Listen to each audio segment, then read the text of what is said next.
In this video, I'm going to show you how you can easily cancel app subscription on your iPhone. Be sure to watch the video to the very end so you don't make any mistakes, and of course do not forget to like this video and subscribe to my channel. Thanks guys. So let's get started, and first off head over to settings and then at the very top tap at your name right here to get into Apple ID.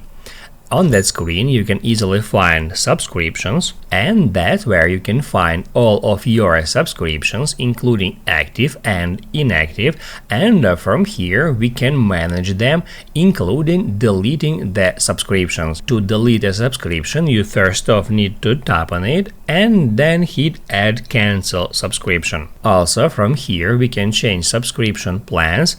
We can hit add see all plans, and that's where we can easily switch between them. And if we want to turn on or off renewal receipts, we can just turn off or on that switcher. That's how you can easily cancel app subscription on your iPhone.